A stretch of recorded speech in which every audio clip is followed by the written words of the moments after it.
Hi all, this is Allmighty and welcome to this video. So once again I'm going to show you a Karpov game, and actually this is the last game I'm going to show you from the 1970 USSR championship. It is a championship, essentially an educational championship for Karpov championship, where he gained much experience because when I've looked into the games that he played and multiple times through the back of this video and the last two videos, I have talked that Karpov didn't really show that much in this tournament. He actually made the most draws in the tournament, so 14 out of 21 games. He had 5 wins and 2 losses. So not a lot of losses, but as well not a lot of wins. So to become the top of the top, the elite of the chess players, essentially what you have to do is win the games. And Karpov, I guess, will use this championship as an educational material for further improving his chess. And okay, for the end, I prepared one other game against Vladimir Doroshkievich, and let's see how Karpov fared in this game. At the end of the video, of course, I'm going to show the standings, and let's see where Karpov ended up. After d4, knight to f6, c4, and e6, knight to c3, now Karpov goes for a more standard opening in Nimzo-Indian.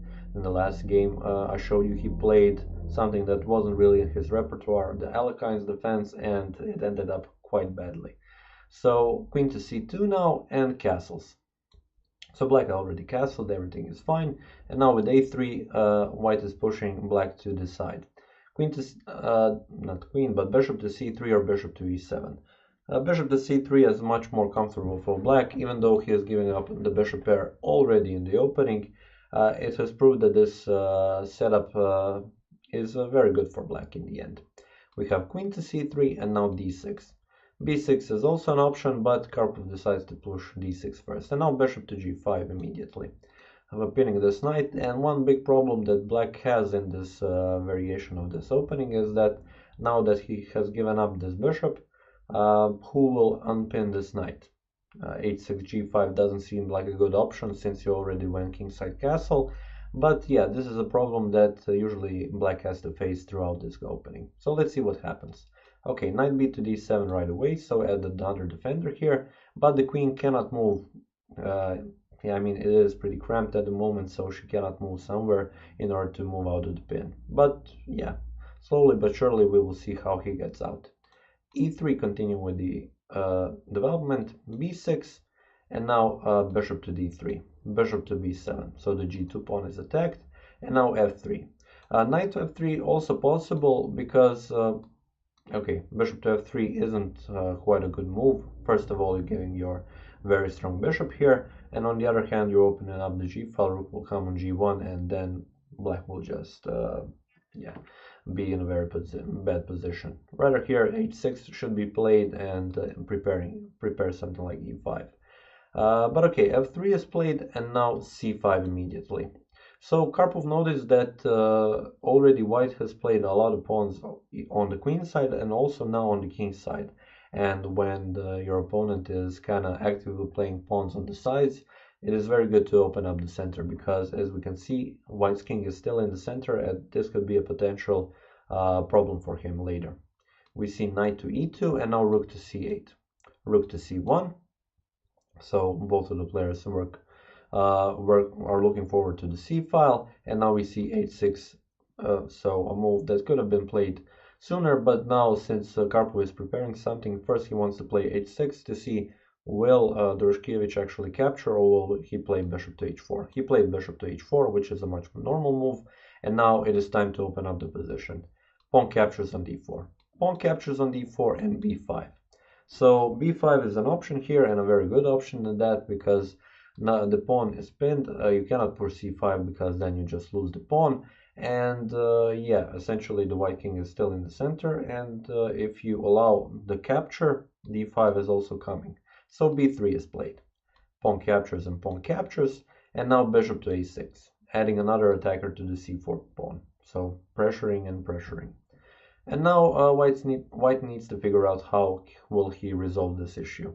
We see bishop capture on f6, and now queen to f6. So it seemed that in the end this wasn't forced or anything, and that white could have kept his bishop pair, but this move was made with a reason. Now the queen is on f6, and now white's queen can come on a5. But that doesn't pose such a big threat to black, because he could have played rook to c6 and then double up on the c file. If this rook is attacked, then rook to b6 is a very normal move. But here Karpov decides to play knight to b8. So moving maybe the knight out of the action for the moment, but you're defending this bishop. You definitely don't want to play something like bishop to b7 in this position, because queen can go and capture on a7, and also castles is an option. White would resolve a lot of problems if bishop to b7 would have been played. So knight to b8, and now rook to c3. Okay, and this allows actually d5.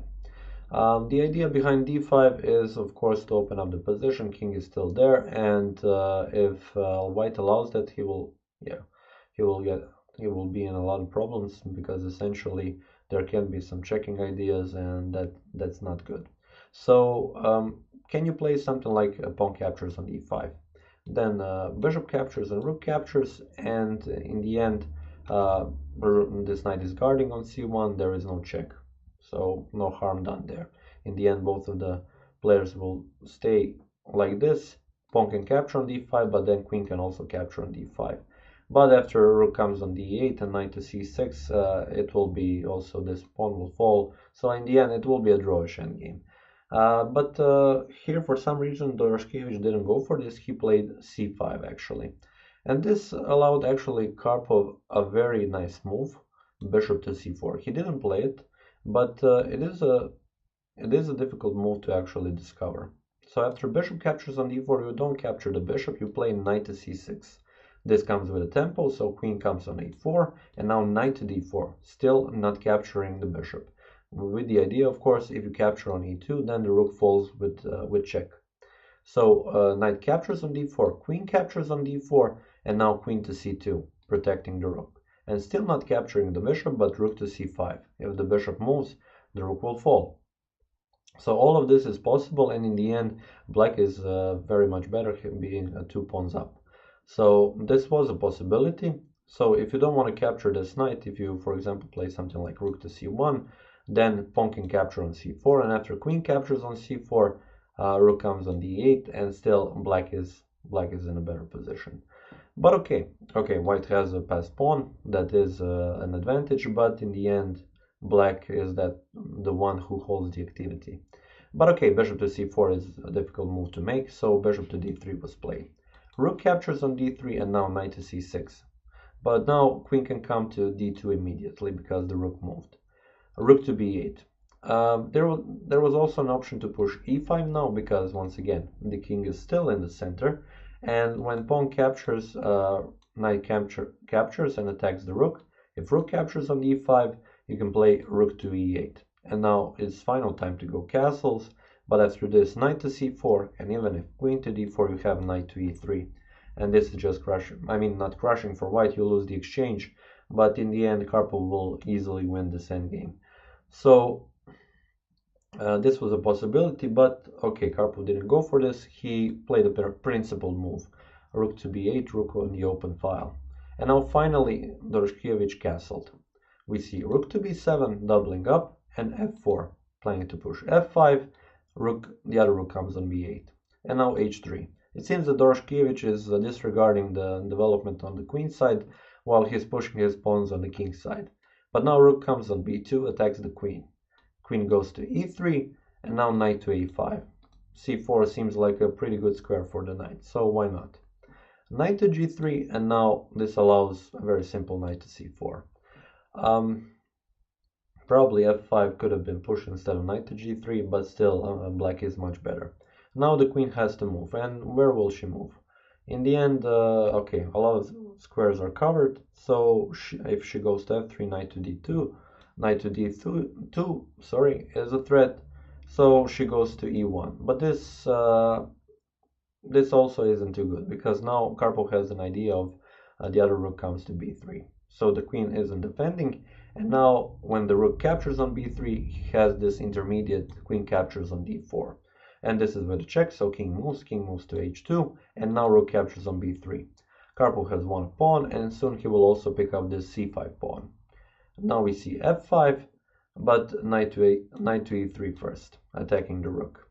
Rook to f3 and queen to c5. So this knight is defended twice, so no worries there. Pawn captures and pawn captures, and now knight to h5. So Doroshkievich is looking for some chances on the king side because he is now down to pawns, and those are passed pawns, so definitely in a worse position. He needs to find some counterplay. We see queen to d6 and king to g1, and after this d4. So now the pawns are also starting to be pushed. Rook to g3 and rook to b7, so defending on g7, and queen to d2. So the final try for Doroshkievich here. So the idea is simple: rook captures on e3 and the pawn cannot capture because the queen is on d6. But unfortunately for him, the queen has left the first rank, and this allows rook to b1 check. And as you can see, it's pretty simple. If you go on h2, knight to f1 forks everything, but essentially it also gives a checkmate in 3. So after king to g1, you capture the rook. If you go on h2, rook to h1 checkmate. If you go on f2, rook to f1 checkmate. So pretty much, a lost position. But it doesn't make much difference if you play king to f2, which was played in the game, because here rook to f1, check, king to e2, and now queen to a6. The only thing you can do is cover with the queen, but after this, rook to e1 was played, and in this position, Doroshkievich resigned the game, because when you capture the rook, you lose the queen. And don't fool yourself with thinking that king to d2 helps you in any way, because rook to d1, and then you lose a whole queen. This way, you at least get a rook for a queen, but I'm not saying that that's anything good, but okay, at least something. And yeah, this is pretty much it for this game. Let me just show you the standings for the end of the USSR Championship. As you can see, a lot of players were participating, 22, a lot of games have been played, and Karpov ended up being 5th, so sharing the 5th place with Gipslis and Savon. And one thing that you can see, that Korshun was first and with a big margin. So 1.5 points in front of the second place Tukmanov, and 4 points ahead of Karpov. So Karpov needs much more tournaments and much more games in order to reach the strength where Korshun is, because as you all know, they did play that World Championship match in that decade. So yeah, this is pretty much it for this video. I will continue after this championship with another championship tournament where Karpov was playing. And yeah, that being said, I would like to thank you for watching this video, and I'll see you next time.